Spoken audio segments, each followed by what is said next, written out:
Mummy सिकाउनुहुन्छ अनि नानी सिकाउनुहुन्छ, सब सिकाउँछन् मलाई। मेरो बुढाले सिकाउनुहुन्छ, सब सिकाउँछन्। हामी त काम गरेर जानु के अरे। अब के भाषा बोल्नुभयो के हजुरले? यिनीहरूले भाषै नबुझ्ने हाम्रो। कस्तो भाषा बोल्नुहुन्छ? काम के रे? के भन्छ हजुरले? के भनेको छु र मैले त्यो भने के भने भन्छ। अब यस्तो कुरा के हो भन्दा पनि अब भाषा पकाउने, अब कपडा सपडा धुने, अब काम गर्ने, अब गाउँछु सरेखा हो यताउति हेर्ने, अब त्यही त हो कि अब।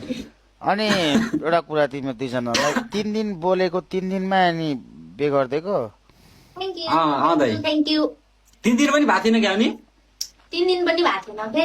यस्तो रहेछ। 2 दिन बिग फ्यान दाई भनियो अनि अर्को दिन त सिधा। ए बिग फ्यान दाई तिमीले भन्यौ, अर्को दिन चाहिँ पहिला भाग्थ्यौ? नानी 2 दिनसम्म बिग फ्यान दादा भनेर बोलेको। हजुर। अनि अर्को दिन चाहिँ अनि मलाई दादा हेर्नु यस्तो डर लागिरहेको थियो, म आउँदैछु लिन पनि भन्नु भएन पहिले। पछि त त्यहाँ उता के अरे उता पुगिसकेपछि जिजाबा कहाँ हो? हजुर कहाँ पुगेपछि मलाई कल गर्नुभयो, हजुरले थाहा होला त। मैले कहाँ पुगेपछि राति 4 बजीतिर जाडोमा कटेर राति 4 बजीतिर हिँडेको गाडी त्यहाँदेखि। लास्ट टाइम मेहनत गरेको छौ तिमीले, लास्ट टाइम स्ट्रगल गरेछौ हैन? यस्तो मैले के गरेँ भने चाहिँ यस्तो भयो, हाम्रो चाहिँ कन्ट्याक्ट भयो, टिकटकमा चाहिँ कुरा गऱ्यौँ हामीले चाहिँ। अनि कुरा गरेपछि यिनको घरमा गए, यिनको घरदेखि माथि गए।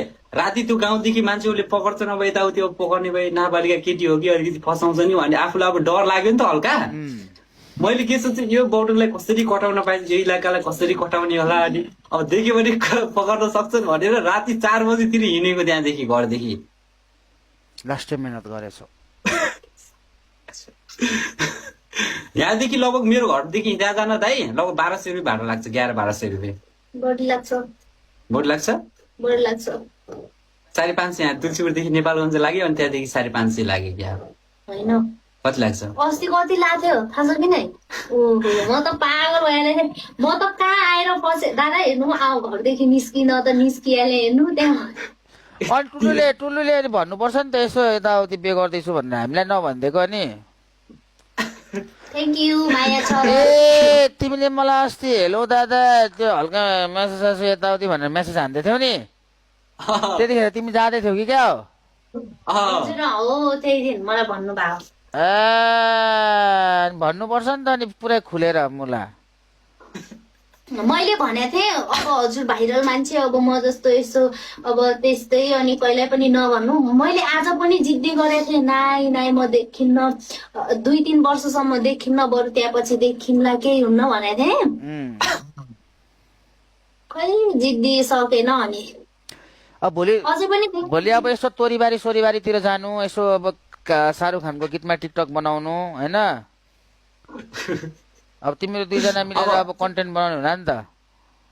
कन्टेन्ट चाहिँ अब नयाँ कन्टेन्ट अब तिमीहरू अझ पढ्नु भएको थियो। अब जति छुपाए पनि देखिहाल्ने कुरा हो, यो त फेरि एक दिन भनिदिइहाल्थे हो कि होइन? बे त कन्टेन्टको लागि गरेको होइन नि?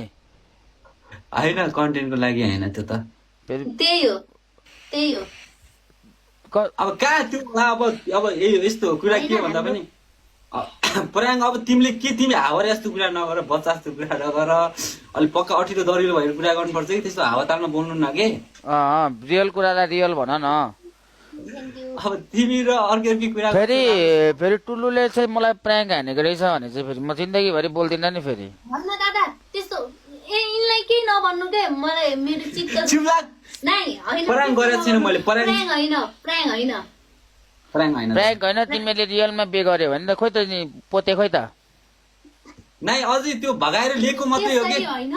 यहाँ यो रुममा चाहिँ यो क्रस लोटा हुन्छ नि, त्यसले भित्र आएको मात्रै हो। पुसको रितो महिना गर्दैनन्, माघको महिना चाहिँ खोइ के छन् रे, के छन् अरे, माघमा पनि हुन्न, फागुनमा त त्यत्तिकै भएन, फेरि चैतमा त रितो सहित होइन, खोइ चैतमा त जुन भयो हुँदै भएन, वैशाखमा लगन हेरेर अनि राम्रो छ। वैशाखसम्म सक्छौ नि टिक्न दुईजना? के गर्न सकिन्छ भन। खै यता त सक्नुहुन्छ कि नै म त सकिहाल्छु आरामले टुल्लुले थर्काउँदाखेरि एकजना आगो हुँदाखेरि एकजना पानी हुनुपर्छ नि फेरि सक्छौ नि सकिहाल्छु थ्याङ्क यू